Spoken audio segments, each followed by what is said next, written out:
Folks, we need to be opening our trench coats and flashing people with our spirit much more often. This is something Emerson, a theme. He doesn't use those exact words. Spoiler alert. But a theme Ralph Waldo Emerson hits on in Self-Reliance.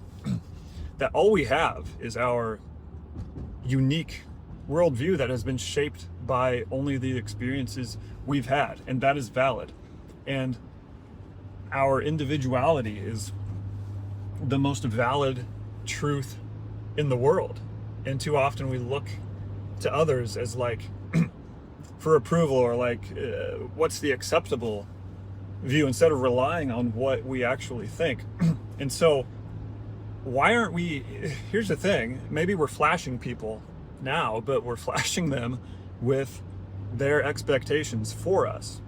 And we just live, and I say we, this is all like notes to self, because I don't know, I'm trying to get better at all this too.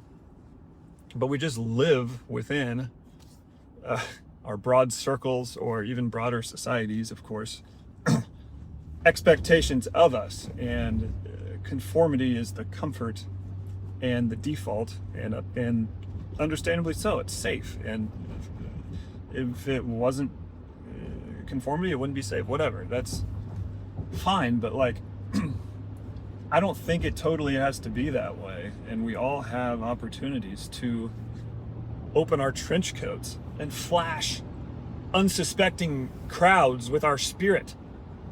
And all it really takes is courage, folks. So C.S. Lewis, I don't know the exact quote. I'm not a huge reader. It's probably just something I've seen on x.com. But he says it all comes down to courage. It all comes down to courage, all of it. And if you, something I've noticed in the minimal ways I've ventured into this, it's not that hard. If you just simply start telling the truth, and the truth can be defined as like what, just doing things in actual congruence with what you think and the actual truth you hold, and not being like, oh, well, that's what I think probably isn't true. Why would I know what's true? You know, I don't read enough. I don't have enough valid experience yet for me to know what's true. So I'll just go along with what everyone else has always said. And it's just a tragedy, because then it just all turns into one thing. And that kind of plays into the whole, the world is just this content algorithm now. We spend something like an average of 12 hours online today. And whatever, it's a lot of things. That's probably background videos, that's people with jobs who are emailing and like working online and stuff. It's not like 12 hours of video feed, but for some people it is. And whatever the hours, it's a ton of that. And that's just becoming something we now live inside of. I gotta pass this guy. I'm not sure what's going on here. All right, folks. I should have a GoPro. Sorry you guys can't see everything going on here. It's just a little situation. Guy was going very slow. I usually give people benefit of the doubt. Anyways, you don't care about that. That just derailed us. That slow-moving vehicle just derailed us, and now we have a truck tailgating us. But it's fine. Everything's good. We won't worry about that. Yeah, it's just kind of a modern tragedy. And it's like, oh, the whole video content thing. It's like all we see. And okay, here's what I was getting at. The whole content algorithm and engine, it's not some evil conspiracy. They just obviously have the incentives, and it's all ultimately a reflection of our interests, or of like this broad denomination, the like common denominator of broad interest, something that can get high enough click-through rate to take off. And so the content just becomes these regurgitations of the conforming view, and of like the broadly tasteful thing that people, or that that people are going to want to hear. And that's kind of its own circle, and that's probably its own video. So this one is more about just making sure we find and seize opportunities to flash people with our spirit. And who cares, folks? Not everyone's gonna like, folks, when you open your trench coat and flash the crowd with your spirit, not everyone, of course, is gonna like what they see, and that's fine. And that's the whole point. But we never get anywhere if no one ever flashes anyone.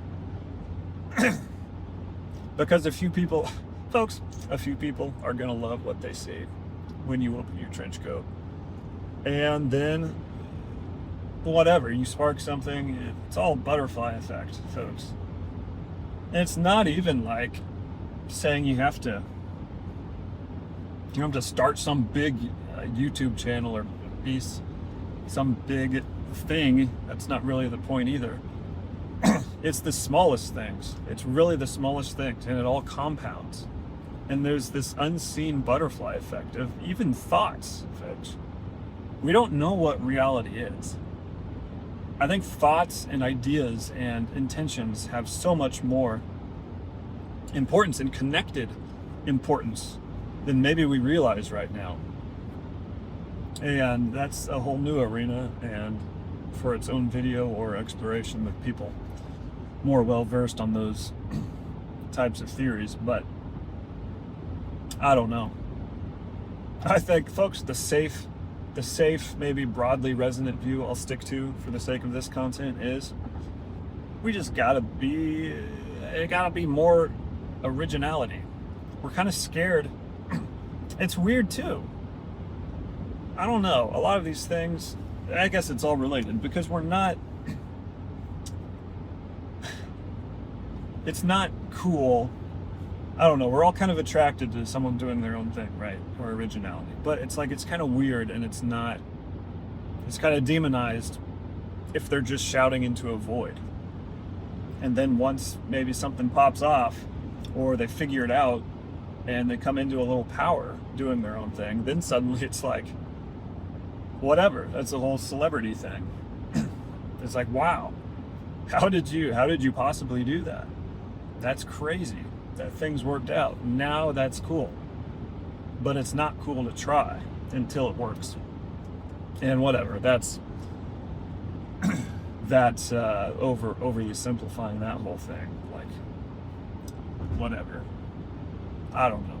Point is, folks, I need to buy I don't even own a trench coat. Here's step one for me. Step one, buy a trench coat. Step two, find a crowd, or even a stranger. Step one, buy a trench coat. Step two, find a crowd or a stranger or another person. Step three, we'll see how this metaphor plays, folks. Step three, open up that trench coat and flash people with your spirit, and with your actual spirit, not the spirit that they expect or would find exactly tasteful or broadly appealing. That's not it. It's got to be your own spirit, and the spirit that only you have. Because, folks,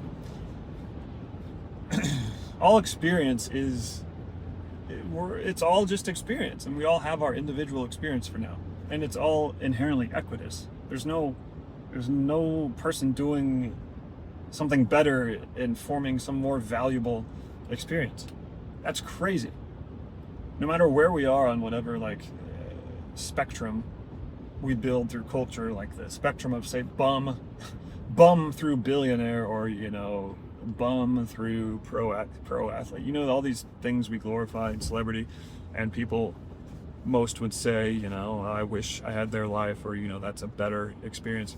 But nowhere on that scale is any better than anywhere else. Wherever you are, you're going to have problems and opportunities and choices and ways to play the cards. It's all just cards, and we all have them. It's just maybe more so how we play them and how we even look at what the cards are in the first place. So, all right, hope you got something from this. I know I did. This was very, wow. I think we arrived somewhere cool through this. So that's all I had. We'll end it there, and we'll see you next time.